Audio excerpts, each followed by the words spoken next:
Audio Jungle.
మాది ఎర్రబాలెం.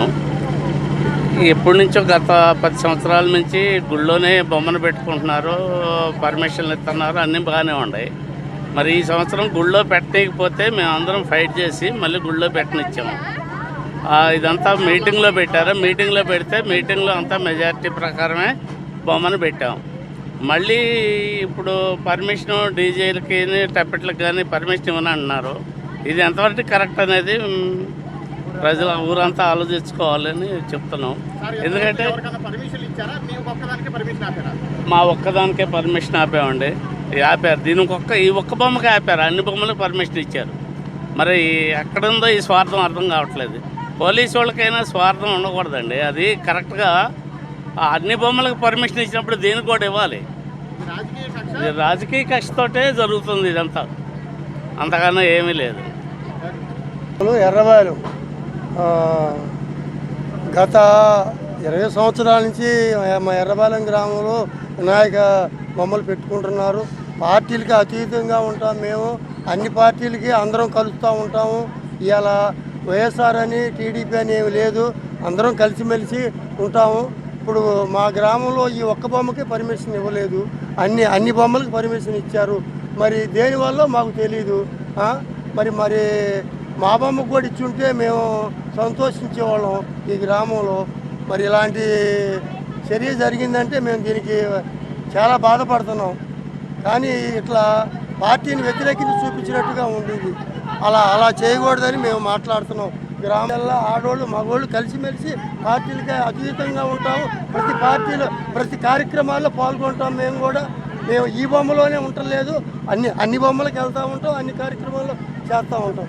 కానీ రాజకీయ కక్ష అంతకన్నా ఏమీ లేదండి. ఇది రాజకీయ కక్ష పెట్టుకొని చేసి ఎవరిని ఒక మాట అనే వ్యవహారం కూడా లేదు ఏనాడు కూడా. ఇది లోగడ ఎర్రబాలెం గ్రామంలో హాస్పిటల్లో కూడా వైఎస్ఆర్ బొమ్మకి నేను ఈ గత 15 సంవత్సరాల నుంచి బాబా గణేష్ యూత్ ఆధ్వర్యంలో ఈ ఉత్సవం ఏర్పాటు చేస్తాం. మేము ఊళ్ళో అన్ని బొమ్మలకి అన్ని పర్మిషన్లు ఇచ్చి మా దగ్గరకు వచ్చేటప్పుడు కనీసం కనక తప్పెట్లు కూడా లేకుండా నాకు ఈ నోటీస్ ఇచ్చి ఈ నోటీస్ ఇచ్చి ఏ ఏ విధమైన ఇలాంటి ఏమి పెట్టినా కానీ ఈ మీద చర్యలు తీసుకోవాల్సి వస్తుందని బాగా స్ట్రాంగ్ వార్నింగ్ ఇచ్చి పంపించారండి. ఇది చాలా బాధాకరం. ఇక్కడ ఎంతోమంది ఆడవాళ్ళు పార్టీలకు సంబంధం లేకుండా పిల్ల జల్ల అందరం కలిసి చేసుకుంటామండి. ఇది గ్రామంలో ప్రతి ఒక్కరికి ఇచ్చారు డీజే పర్మిషన్. ప్రతి ఒక్క బొమ్మ దగ్గర రాజకీయకి సంబంధించిన ప్రతి ఒక్కటి జరిగినాయి. మేము వీళ్ళందరూ చేశారని మేము అడగట్లేదు, వీళ్ళందరూ ఇలా ఏర్పాటు చేశారని కూడా మేము క్వశ్చన్ చేయట్లేదు. ఎవరు ఇష్టం వచ్చిందో వాళ్ళు చేసుకుంటారు. మేము ఈ 15 సంవత్సరాల నుంచి ఏ పార్టీకి సంబంధం లేకుండా ఇక్కడ పనిచేసుకుంటూ వచ్చాం. మేము బాబా గణేష్ ఆధ్వర్యంలో వినాయక ఊరేగింపులు జరిపాం. కానీ మాకే కావాలని ఇది రాజకీయ కక్షపూరితంగా చేసుకుంటూ వచ్చారు ఇన్నాళ్ళు. ఇది మాత్రం ఖచ్చితంగా రాజకీయ కక్షపూరితమే.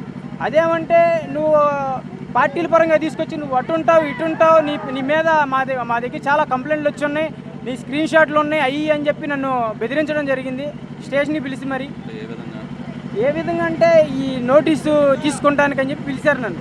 పిలిచి సిఏ గారు మాట్లాడిన మాటలు చాలా దారుణంగా అనిపించింది నాకైతే. ఏమీ లేదు, నా మీద ఎటువంటి కంప్లైంట్ లేకుండా నీ మీద 2 కంప్లైంట్లు వచ్చినాయి అని చెప్పి అనవసరంగా తిట్టి బూతులు తిట్టి మరీ నన్ను పంపించారు. కొంచెం వల్గా నేనైతే ఇలాగే ఊరేగింపు చేద్దామని ఆ ప్రజలే దీన్ని గమనించుకుంటారని చెప్పి ఆలోచించుకుంటూ ఏ కనుక తప్పిట్లు ఏమీ లేకుండా గ్రామ ప్రజలందరితో కలిసి నేను ఊరేగింపు చేయాలని నిర్ణయించుకున్నాను. చట్టన నేను పోలీసులకి వాళ్ళు ఇచ్చిన నోటీసు ప్రకారమే నేను ఈ ఊరేగింపు కార్యక్రమం చేయడం జరుగుతుంది.